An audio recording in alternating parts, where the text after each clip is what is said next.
Hola chicas, hola chicos, arrancamos con un nuevo vídeo sobre espacios vectoriales. Esta unidad es la primera unidad del bloque de geometría de la asignatura de segundo de bachillerato en el bachillerato de ciencia y tecnología.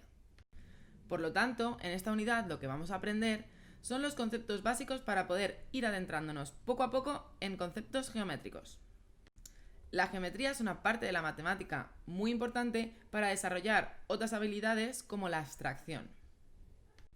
Y por eso es muy importante trabajarla y poder conocerla para poder profundizar en otros conceptos numéricos más avanzados.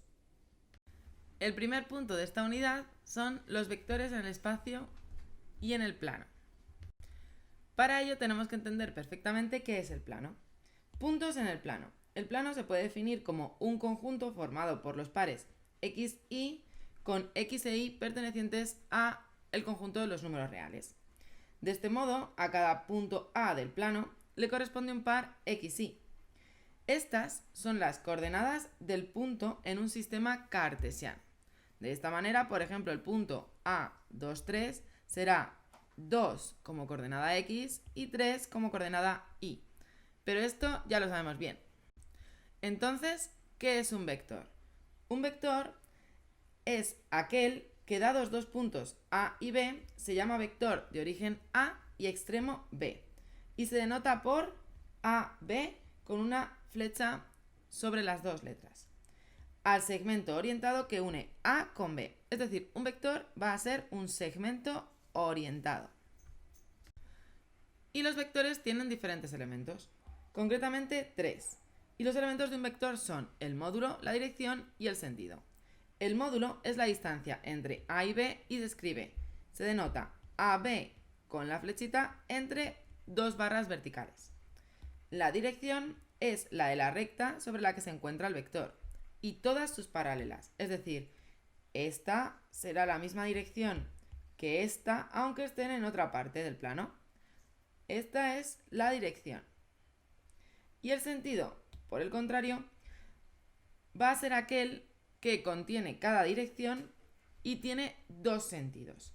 Los vectores, por ejemplo, AB, que va en este sentido, CD, que va en el opuesto, y EF, que va en el mismo, tienen el mismo módulo, porque la distancia entre A y B, y entre C y D, y entre E y F es la misma, y tienen la misma dirección, puesto que es la misma dirección en todas las rectas. Sin embargo, CD tiene un sentido contrario a AB y F.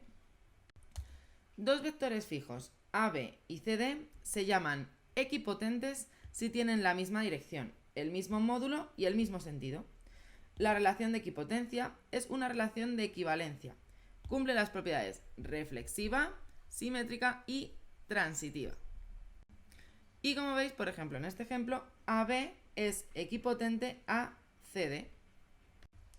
Llamamos vector libre a cada una de las clases de vectores fijos del espacio, que sean equipotentes entre sí. Es decir, todos estos vectores que veis aquí tienen misma dirección, mismo sentido y mismo módulo. Por lo tanto, son equipotentes entre sí y son vectores libres. El vector AB es un representante de todos los vectores equipotentes a él. El conjunto de vectores libres del espacio se designa por V3. Una vez hemos entendido lo que es el plano, vamos a ver qué es el espacio. El espacio es aquello que se puede definir y está formado por las ternas x y z, con x y z pertenecientes al conjunto de los números reales. De este modo, a cada punto A del espacio tridimensional le corresponde una terna x y z. Estas serían las coordenadas del punto en un sistema cartesiano. Supongamos que nos piden representar el punto A, 2, 3, 4. Luego en el sistema cartesiano, teniendo en cuenta que este es el eje X, este es el eje Y y este es el eje Z, tendremos que contar 2 en el eje X, 3 en el eje Y y en este punto trazar una vertical que se correspondería con el eje Z y calcular 4 unidades. En este caso hemos puesto 2, corregimos aquí, hemos representado el punto A, 2, 3, 2. Contamos 2 y lo tenemos. Ya sabemos que dos vectores se consideran iguales cuando tienen el mismo módulo, dirección y sentido. Por tanto, si nos dan un vector, existen infinitos vectores iguales a él. Si esto es un vector, este va a ser igual, este va a ser igual, este va a ser igual, y así hasta el infinito. Podemos referirnos a todos ellos utilizando una única letra. Es decir, todos los vectores que sean equipotentes o iguales a este, podemos definirlos utilizando la letra U con la flecha, V con la flecha, o dando el origen y extremo a B, flecha, EF, flecha, y así sucesivamente. Un vector queda definido por dos puntos, el origen y el extremo. Eso ya lo sabemos. Pero dados dos puntos, A con sus tres coordenadas y B con sus tres coordenadas, el vector de origen A y extremo B se puede expresar en coordenadas de la siguiente manera. Como sabemos siempre, AB con la flechita, o podríamos haber puesto U, podemos llamarlo U si queremos, y a continuación vamos a poner sus coordenadas. Y sus coordenadas están formadas por la resta de la coordenada del extremo menos la coordenada del origen. Es decir, supongamos que tenemos los puntos A, 2, 3, 2 y B, 5, 4, 3. El vector lo vamos a calcular restando a la coordenada del extremo la coordenada del origen. Por lo tanto, 5 menos 2 sería la coordenada X de nuestro vector. 4 menos 3, la coordenada Y. Y 3 menos 2, la coordenada Z. Luego nuestro vector, como bien veis aquí, es el vector U con flecha, siempre vamos a poner la flecha, 3, 1, 1. Vamos a calcularlo con otro ejemplo. Dados dos puntos A, 3, 2, 1 y B, menos 2, 1, 1, expresa el vector con origen A y extremo B. Lo que vamos a tener que hacer es ir restando a cada coordenada del extremo la coordenada del origen, y por lo tanto va a ser, por ejemplo, menos 2 menos 3, 1 menos 2 y 1 menos 1. Es decir, y por lo tanto, como veis, nos quedará menos 5, menos 1 y 0. Como coordenadas del vector. Una vez ya entendemos cómo son las coordenadas de un vector y cómo podemos operar para calcular las coordenadas de un vector, estamos en disposición de entender cuál es el módulo de un vector en términos analíticos. El módulo de un vector ya hemos dicho que era la distancia entre el origen y el extremo. Pero, ¿cómo lo calculamos? Pues muy sencillo. El módulo de un vector tiene estas fórmulas. Si es en el plano, será la coordenada 1, la coordenada x al cuadrado más la coordenada y al cuadrado, todo ello efectuando la raíz cuadrada. Y en el espacio será lo mismo, coordenada x al cuadrado más coordenada y al cuadrado más coordenada z al cuadrado, y efectuamos la raíz cuadrada. Por lo tanto, si cogemos este ejemplo, dado u es igual a menos 5 menos 1, 0, calcula el módulo del vector. El módulo será la raíz cuadrada de cada una de sus coordenadas al cuadrado, sin olvidarnos el signo negativo, aunque al estar elevado al cuadrado realmente nos va a quedar positivo, y esto nos queda que el módulo de este vector, es decir, la distancia entre A y B, será de raíz de 26. Y esto es muy importante, de modo que anotaos, como siempre, ya sabéis, todas las fórmulas que vamos utilizando. Vamos a ver ahora qué operaciones podemos realizar con vectores. Dados dos vectores libres, u y v, del espacio v3, llamamos suma de u y v al vector libre que se obtiene de tomar un punto O del espacio, trazar OA como representante de u y AB como representante de v. El vector suma será u más v es igual a OB. Vamos a ver esto con un ejemplo. Supongamos que tenemos estos dos vectores que queremos sumar. Entonces lo primero que haremos será escoger un punto O cualquiera del espacio, colocaremos nuestro vector u con origen O, donde llegue este punto lo vamos a llamar A. En A colocaremos el vector v, donde acaba en el extremo lo llamaremos b, y el vector resultante desde O hasta b es nuestro vector suma.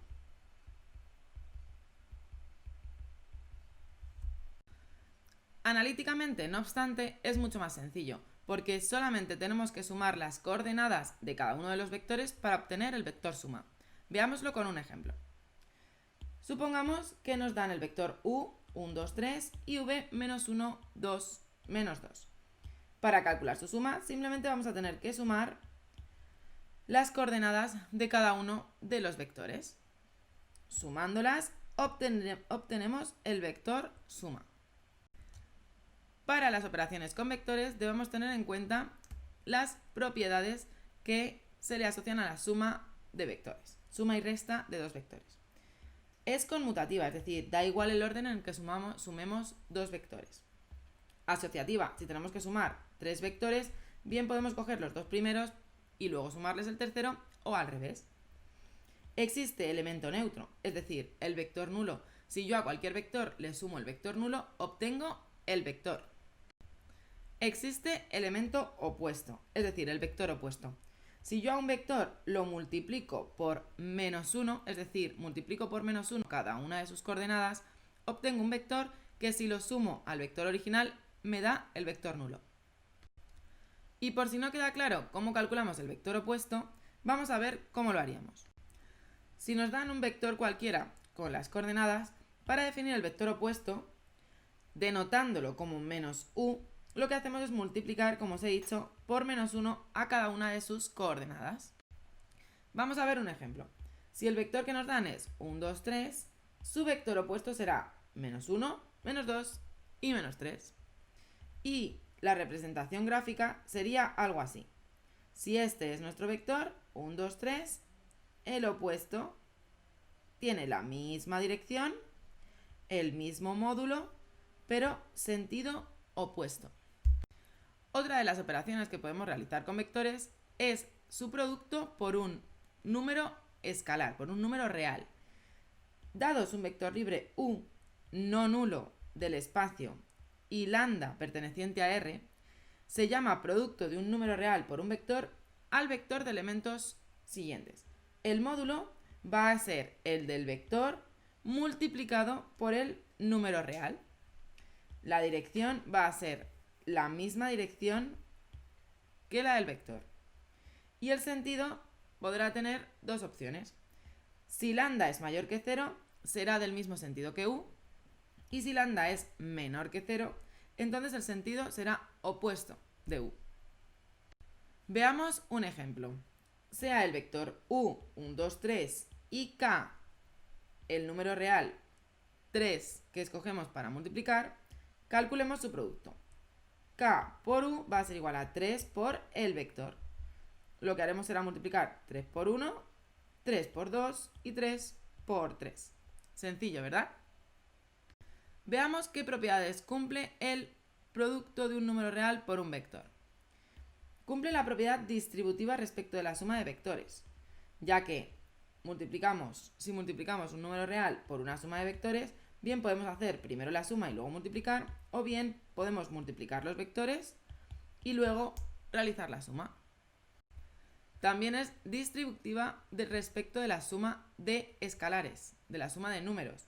Es decir, si tenemos dos escalares, dos números, multiplicados por un vector, bien podemos sumar primero los números reales y luego multiplicarlos, o bien podemos multiplicar cada uno de los números reales por el vector y luego efectuar la suma.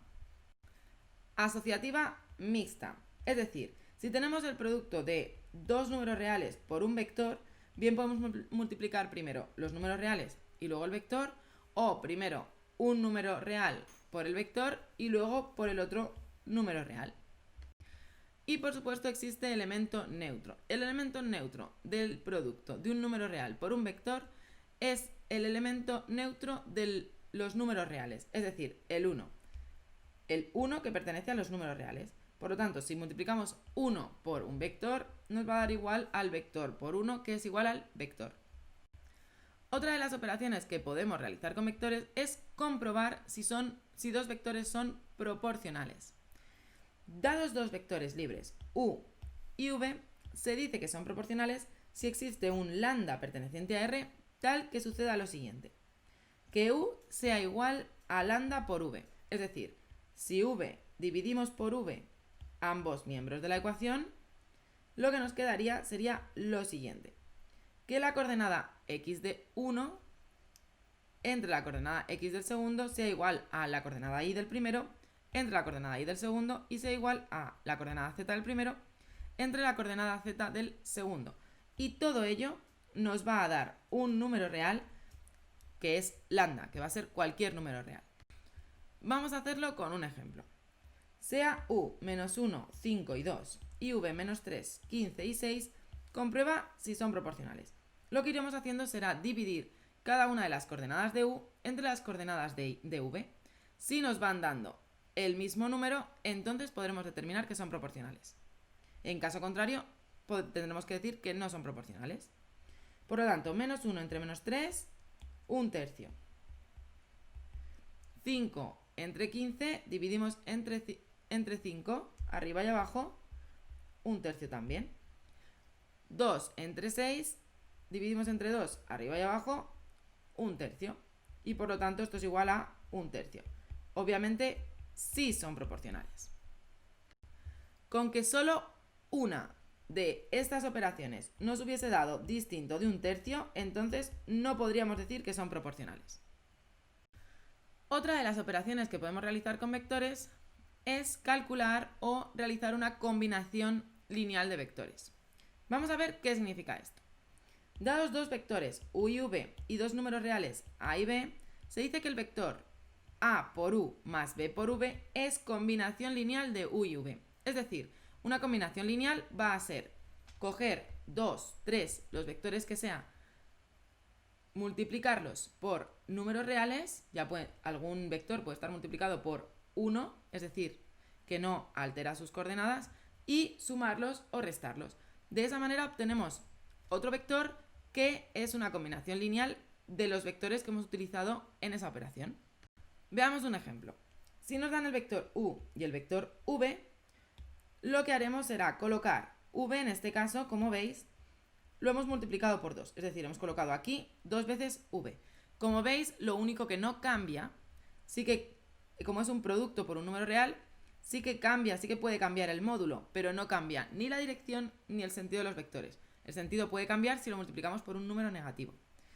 Y también colocamos aquí u, en este caso multiplicado por 1,25. Su suma, este vector en negro, es una combinación lineal de u y v.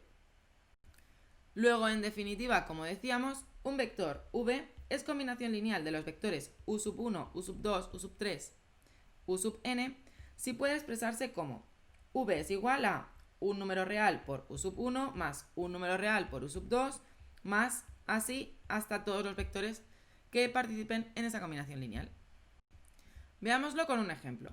Dados u sub 1, 2, 3, 4, u sub 2, 1, 0, 1 y u sub 3, menos 1, menos 1 y 3, calcula el vector dado por la siguiente combinación lineal.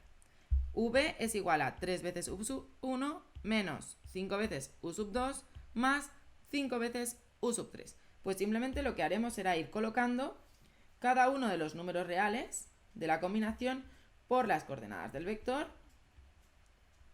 Como veis, efectuaremos primero el producto escalar de cada una de esos vectores y luego sumaremos o restaremos las coordenadas. 6 menos 5, 1, y menos 5 otra vez, menos 4. Y así con todas las coordenadas. Y este vector que nos da aquí sería el vector v.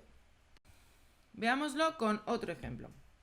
Nos piden expresar el vector v, 3, 4, 5, como combinación lineal de los vectores u sub 1, u sub 2 y u sub 3. Estos vectores que nos dan para poder expresar v como combinación lineal de estos tres vectores son muy particulares, porque si os fijáis, todos tienen solamente una coordenada distinta de 0. U sub 1 solamente tiene la coordenada x distinta de 0. U sub 2 solamente tiene la coordenada y U sub 3 solamente tiene la coordenada z. Por lo tanto, si los sumamos, nosotros obtendríamos el vector 1, 1, 1. Y por lo tanto, si lo pensáis, lo único que necesito es multiplicar a este por la coordenada x que tiene el vector v, que quiero expresar en función de estos tres vectores, y el vector 2 lo tengo que multiplicar por el valor de la coordenada y del vector que quiero conseguir, y el vector 3 lo tengo que multiplicar por el valor de la coordenada z del vector que quiero poner en combinación lineal de estos tres vectores. Por lo tanto, si yo multiplico 3 por u sub 1, 4 por u sub 2 y 5 por u sub 3, si os fijáis, obtenemos el vector que me pide el enunciado. Estos tres vectores son muy especiales y más adelante vamos a ver por qué. Una vez ya sabemos realizar operaciones con vectores y entendemos lo que es una combinación lineal de vectores, podemos adentrarnos y hablar sobre los vectores linealmente dependientes e independientes, es decir, sobre la dependencia o independencia lineal. Veamos qué significa esto. Un conjunto de vectores es linealmente dependiente si cualquiera de ellos puede expresarse como una combinación lineal de los otros. Más adelante veremos esto con un ejemplo. Para estudiar la dependencia lineal de un conjunto de vectores, calculamos el rango de la matriz formada por las coordenadas de los vectores, que esto ya lo sabemos hacer gracias a las unidades anteriores. Si el rango de A es menor que n, son linealmente dependientes. Si el rango de A es igual a n, es decir, al número total de vectores, son linealmente independientes. Vamos a ello. Estudiar la dependencia lineal del conjunto de vectores 3, 3, 3, 3, 3, 2, 1, 1, menos 1, 2, 2, 3. Para ello, como decíamos, vamos a colocarlos en forma de matriz. De esta manera, colocaremos en la primera fila el primer vector, en la segunda al segundo, en la tercera al tercero. En esta matriz es bastante evidente que si a la fila 2 la sustituyo por la fila 2 más la fila 3, 3, 3, 2, 3, 3, 2, porque menos 1 más 3 es 2, 2, 2, 3. Como veis, ya obtenemos dos filas iguales y por lo tanto ya sé que una me sobra para el rango y el rango pasaría a ser 2. Si vosotras y vosotros no veis esto claro, ya sabéis que lo que tenéis que hacer es ir intentando conseguir ceros en estas posiciones y para ello vamos a hacerlo como recordatorio. Lo primero que he hecho ha sido colocarme en la primera fila, la fila en la que tengo unos, porque ya sabéis que es más fácil operar con ellos. Ahora pienso qué tengo que hacer para eliminar en estas posiciones y conseguir ceros en esas posiciones.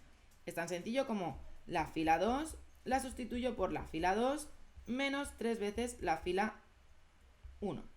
Y la fila 3 la sustituyo por la fila 3 menos 2 veces la fila 1. Luego la fila 1 queda invariante y la fila 2 nos quedaría un 0, 0 y 2 menos 3 por menos 1, es decir, 2 más 3, 5. Y en la otra fila, pues 0, 0 y 3 menos 2 por menos 1, 3 más 2, 5. Como veis, aquí ya tenemos dos filas iguales. Pero aún así, si queréis seguir efectuando operaciones, simplemente pondríais la fila 3 es igual a la fila 3 menos la fila 2 y nos quedaría 1, 1 menos 1, 0, 0, 5 y 0, 0, 0. Luego ya con el método de Gauss tenemos toda una fila igual a 0 y por lo tanto el rango de la matriz es 2. Pero como os digo, si lo veis a simple vista, podéis ahorraros este cálculo. Ahora, si no lo veis o no estáis seguros, realizadlo porque no se tarda tanto.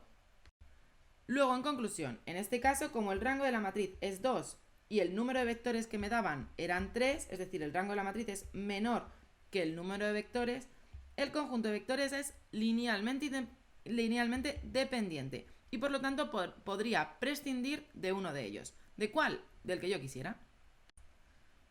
De forma contraria, un conjunto de vectores es linealmente independiente si ningún vector puede ponerse como combinación lineal del resto.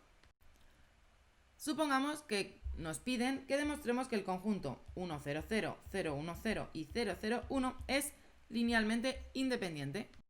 ¿Qué tendríamos que hacer? Pues efectivamente, simplemente lo colocaríamos en forma de matriz y vemos que no podemos hacer ninguna operación para eliminar todos los elementos de alguna de las filas. Y ninguna fila es una combinación lineal de las restantes. Por lo tanto, la matriz tiene rango 3 y por tanto son linealmente independientes. De hecho, estos tres vectores son muy especiales, puesto que forman lo que se conoce como base. Y ya que hemos entendido el concepto de dependencia e independencia lineal, estamos en disposición de entender lo que es una base y sus coordenadas. Dos vectores u y v con distintas direcciones forman una base de los vectores del plano. Cualquier otro vector del plano se puede expresar de forma única como combinación lineal de los vectores de la base. Se dice que un conjunto de vectores V es una base de un espacio vectorial si verifican que cualquier vector V perteneciente a V3 se puede escribir como combinación lineal de los vectores de V, y V es un conjunto linealmente independiente. Como os decía, estos tres vectores son una base del espacio vectorial V3, puesto que cualquier vector que os podáis imaginar puede expresarse como combinación lineal de ellos y además esos tres son linealmente independientes. Como observaciones importantes tenemos las siguientes. En V3, un conjunto V de U1, U2 y U3 formado por vectores no nulos y no coplanarios, es decir, que no están en el mismo plano, es una base de V3. La dimensión de V3 es 3. Y por último, sea una base formada por la base canónica, como decíamos, de V3, formada por los vectores 1, 0, 0, 0, 1, 0 y 0, 0, 1, por ser base cualquier vector, se puede expresar como combinación lineal de los vectores de V. Por ejemplo, este vector, como veíamos antes en otro ejemplo, este vector lo podemos expresar como esta base, puesto que simplemente multiplicando por 2 el primer vector, restándole el segundo vector y sumándole 3 veces el tercer vector, obtenemos, como veis, el vector que buscamos. Una vez tenemos formadas las bases, podremos poner cualquier vector como combinación lineal de estas. Y si estos vectores se pueden poner como combinación lineal de los vectores de la base, podremos obtener las coordenadas respecto de la base. Es decir, los vectores u y v tienen distintas direcciones. Por lo tanto, en este caso, forman una base, que llamaremos la base uv, que se expresa como vemos aquí, poniendo los vectores. Las coordenadas del vector w es igual a 1,25 más 2 veces v. Esta es la combinación lineal de este vector, del vector w. Y por lo tanto podemos poner sus coordenadas respecto de la base u y v, ya que hemos multiplicado 1,25u y 2v. Por lo tanto, w lo podemos escribir en lugar de con sus coordenadas en el espacio, lo podemos escribir con sus coordenadas respecto de la base, es decir, 1,25, 2, de esta manera. Además, podemos distinguir distintos tipos de bases. Si los vectores de la base son perpendiculares entre sí, se dice que forman una base ortogonal. Ortogonal porque es perpendicular. Si además de ser perpendiculares tienen módulo 1, los dos vectores que forman la base, o los tres, se dice que forman una base ortonormal. Lo habitual para trabajar con vectores es usar bases ortonormales, porque nos facilitan mucho las cosas. Los vectores de una base ortonormal en el plano suelen designarse por i y j en el plano. El vector unitario i suele representarse en el eje de las x y el vector unitario j en el eje de las y.